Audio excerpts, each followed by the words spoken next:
प्यारे दोस्तों, आज हम आपको बताएंगे कि एक लड़की ने कब्रिस्तान में रात के 2 बजे ऐसा क्या देखा। जब वो लड़की रात के 2 बजे अकेले कब्रिस्तान में गई तो उसके साथ क्या हुआ। वो लड़की रात के 2 बजे कब्रिस्तान क्यों गई और आगे हम आपको बताएंगे। लेकिन उससे पहले अगर आपको ये वीडियो पसंद आ रही है तो इस वीडियो को लाइक कीजिए। अगर आपने अभी तक हमारे चैनल को सब्सक्राइब नहीं किया है तो सब्सक्राइब करके बेल आइकन भी दबा दे। तो चलिए दोस्तों, किस्सा शुरू करते हैं। दोस्तों, एक लड़की थी जिसे किसी लड़के से बेइंतहा मोहब्बत हो गई थी। जब उसने घर में अपने अम्मी अब्बा को बताया और कहा कि अम्मी, मैं एक लड़के से शादी करना चाहती हूँ, तो उस लड़की के वालिदैन ने इनकार कर दिया, क्योंकि उनको पता चल गया था कि वो लड़का इंतहाई बेकार इंसान है और उनकी लड़की को खुश नहीं रखेगा, क्योंकि माँ बाप तो अपने बच्चों की भलाई चाहते हैं। वालिदैन का इनकार सुनकर लड़की को बहुत अफसोस हुआ और फिर उनका फैसला जाकर उस लड़के को सुना दिया और कहा, मेरे माँ बाप राजी नहीं हैं। लड़के ने लड़की से कहा, लेकिन मैं तुमसे बेहद मोहब्बत करता हूं और तुम्हारे बगैर नहीं रह सकता। लड़के ने कहा, अगर हमारे माँ बाप नहीं मान रहे हैं तो हमें भागकर शादी कर लेनी चाहिए। उसने लड़की से कहा, तुम एक काम करो कि तुम रात 2 बजे कब्रिस्तान के पास मेरा इंतजार करना। लड़की पहले तो घबराई, लेकिन फिर मान गई, क्योंकि उसे अपने आशिक पर पक्का यकीन था। चुनांचे रात के 2 बज गए। घर में सब सो रहे थे। लड़की अपने बिस्तर से उठी और अपना जरूरी सामान बांधने लगी।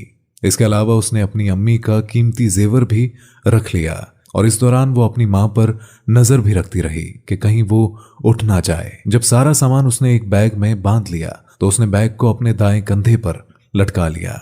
जाने से पहले उसने अपनी अम्मी को आखिरी बार तरसती हुई निगाह से देखा। लड़की के लिए फैसला बहुत मुश्किल था, क्योंकि वो अपने माँ बाप से बेहद मोहब्बत करती थी।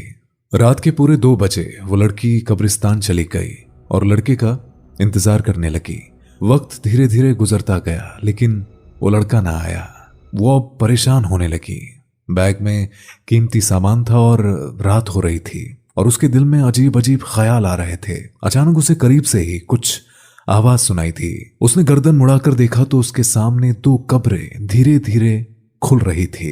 लड़की, जो कि डर के मारे एक पेड़ के पीछे छुप गई, और उसने देखा कि उन कब्रों में से 2 लाशें निकल रही है, जो कि जोर जोर से रो रही थी।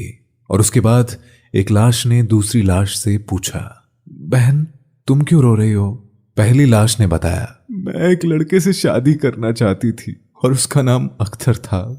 मैं बहुत अमीर घराने से ताल्लुक रखती थी और बहुत ज़्यादा बद अखलाक की थी। मेरी बद अखलाकी की वजह से मेरा कहीं रिश्ता नहीं होता था, लेकिन अख्तर को मैं बहुत पसंद आ गई। जब मैंने अपने वालिदैन से कहा कि मैं अख्तर से शादी करना चाहती हूँ, उन्होंने मुझे समझाया कि अख्तर गरीब है, लेकिन मैंने कहा कि अगर मैं शादी करूँगी तो सिर्फ अख्तर से ही करूँगी। और फिर मेरे माँ बाप ने मजबूर होकर मेरी शादी अख्तर से कर दी। लेकिन थोड़े दिन सही रहने के बाद मैं अख्तर को अपना गुलाम समझने लगी, उसे अपने इशारों पर नचाने लगी और यहाँ तक कि वो मुझसे तंग आ गया तो मैंने उससे तलाक का मुतालबा कर दिया और उसने भी बगैर किसी झिझक के मुझे तलाक दे दिया। वक्त ऐसे ही गुजरता गया और मेरे अम्मी अब्बा की वफात हो गई। बहन भाइयों से मेरा बोझ बर्दाश्त न हुआ और उन्होंने मुझे घर से बाहर निकाल दिया और उसके बाद मेरा कोई ठिकाना न था। और उसके बाद मैंने सोचा कि मुझे किसी पर बोझ नहीं बनना चाहिए, तो मैंने सोच लिया कि मैं रेल की पटरी पर आकर लेट जाऊंगी और ऐसा ही हुआ। मैं लेट गई और ट्रेन ने मुझे कुचल डाला और तब से ही मैं यह अजाब काट रही हूँ। फिर उसने दूसरी लाश से पूछा, तुम बताओ, तुम यहाँ क्या कर रही हो? तो दूसरी लाश ने अपना किस्सा सुनाना शुरू किया। उसने बताया, मैं भी एक अमीर माँ बाप की औलाद थी और मुझे एक लड़का पसंद आ गया जिसका नाम शाहीन था। उस वक्त मेरी आंखों पर मोहब्बत की पट्टी बंधी हुई थी, इसीलिए उसका चेहरा ना देख पाई और माँ बाप से लड़कर मैंने शाहीन से शादी कर ली और फिर शाहीन मेरे घर में ही आकर रहने लगा। अम्मी अब्बा ने रोका और टोका भी, लेकिन उसका कोई असर ना हुआ और एक दिन अचानक मुझे पता चला कि मेरे माँ बाप का कत्ल हो गया है। शाहीन ने पुलिस को बताया कि घर में डाकू घुस गए थे और उन्होंने ही मेरे माँ बाप का कत्ल किया था, उन्हें मार डाला था। और इसके बाद से ही मैं गुमसुम सी रहने लगी।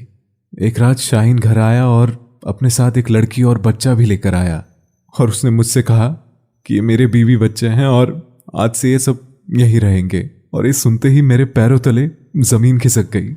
मुझे पता नहीं था कि शाहीन पहले से ही शादीशुदा है और उसके बाद आए दिन उससे मेरा झगड़ा होने लगा। और एक दिन झगड़े के दौरान उसने मुझे कुछ कह दिया। उसने कहा कि तुम्हारा भी उसी तरह से कत्ल कर दूंगा जिस तरह से तुम्हारे माँ बाप का किया था।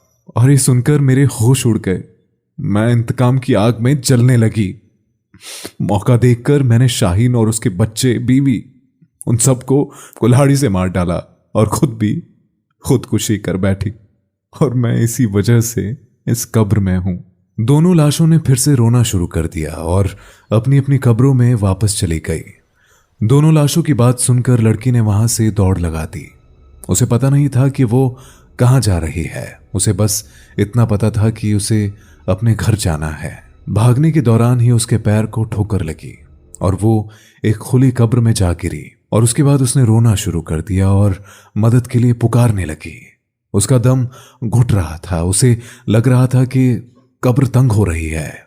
उसे अपनी मां का चेहरा नजर आया तो वो और रोने लगी। इतने में अचानक उसे महसूस हुआ कि किसी ने उसके चेहरे पर पानी गिरा दिया है और कोई उसे आवाज दे रहा है। उसने आंखें खोली तो सामने अपनी मां को खड़ा पाया, जिन्होंने हाथ में पानी का गिलास पकड़ा हुआ था और वो उससे पूछ रही थी कि वो नींद में क्यों रो रही है। लड़की समझ गई कि वो नींद में थी। लड़की रोते हुए अपनी मां से लिपट गई।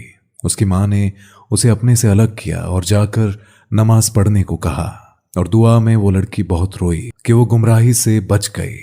तो इसीलिए प्यारे दोस्तों, वालिदैन अपनी औलाद का हमेशा अच्छा ही सोचते हैं ताकि उनकी औलाद कामयाब हो जाए। अगर आपको ये वीडियो पसंद आए हैं तो इस वीडियो को लाइक करें, शेयर करें और कमेंट करें। और ऐसी ही कहानियों के लिए सब्सक्राइब करें हमारे चैनल को और बेल आइकन भी दबा दें। तो मेरे प्यारे अजीज दोस्तों, लेकर आएंगे अगली बार कुछ ऐसी ही और भी कहानियां। तब तक के लिए अपना ख्याल रखिएगा। खुदा हाफिज।